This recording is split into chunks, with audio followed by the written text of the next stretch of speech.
Hello guys, welcome back. അപ്പോൾ നമ്മൾ ഇന്ന് എന്താണെന്ന് വെച്ച് കഴിഞ്ഞാൽ തിരിച്ച് ഹോസ്റ്റലിലേക്ക് തന്നെ പോവാണ്. 10 ദിവസം ഓണത്തിൻ്റെ അവധി എങ്ങനെയാണ് പോയതെന്ന് അറിഞ്ഞിട്ടല്ലേ, പെട്ടെന്നായിരുന്നു അല്ലേ തിരിച്ച് വന്നതും. അല്ല, പോയതും വന്നതും ഒക്കെ ഒരേപോലെ തോന്നുക. എനിക്ക് ശരിക്കും വീട്ടിൽ നിന്ന് അങ്ങനെ പെട്ടെന്ന് പോരണം എന്നൊരു മൈൻഡൊന്നും ഇല്ല. പിന്നെ നമ്മൾ ഒറ്റയ്ക്ക് പോയി ഫുഡൊക്കെ കഴിച്ചു. ഒറ്റയ്ക്ക് പോരണമായിരുന്നു, കാരണം ട്രെയിൻ ഓൾറെഡി ടിക്കറ്റ് ബുക്ക് ചെയ്തിട്ടുണ്ടായിരുന്നു. കോഴിക്കോട് വരെ ബസ്സിന് വന്നു. പിന്നെ അവിടെ നിന്ന് ബസ് ഇറങ്ങി ഫുഡ് കഴിച്ചു, ബിരിയാണിയൊക്കെ കഴിച്ച് നേരെ റെയിൽവേ സ്റ്റേഷനിൽ പോയി. ഒരു 1.5-2 മണിക്കൂറോടെ പോസ്റ്റായിട്ടിരുന്നു. 2:15 ട്രെയിൻ 2:45 വന്നപ്പോഴത്തേക്കും പിന്നെ നമ്മൾ സീറ്റൊക്കെ കണ്ടുപിടിച്ച് കയറി ഇരുന്ന് കഴിഞ്ഞിട്ടാണെങ്കിലും ഇരുന്ന് കഴിഞ്ഞാൽ പ്രശ്നമില്ല, കാഴ്ചയൊക്കെ കണ്ടു പോകാം. പക്ഷേ റെയിൽവേ സ്റ്റേഷന് വൻ പോസ്റ്റായിരുന്നു. ഞാൻ കേട്ടോ അത്ര നേരത്തെ ഞാൻ ഇറങ്ങത്തേ ഇല്ല.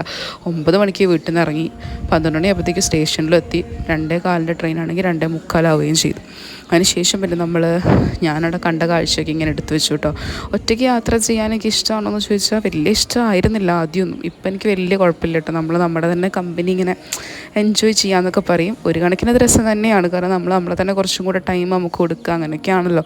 പിന്നെ നമ്മൾ ഈ പുഴയുടെ മുകളിൽ കൂടെ പോയ സമയം എനിക്ക് പേടിയാണ്. ഞാൻ മുമ്പേ വീഡിയോസിലൊക്കെ പറഞ്ഞിട്ടുണ്ട്. പക്ഷെ നല്ല തണുത്ത കാറ്റുണ്ടായിരുന്നു കേട്ടോ. അപ്പോൾ ഞാനിങ്ങനെ എടുത്തതാണ്.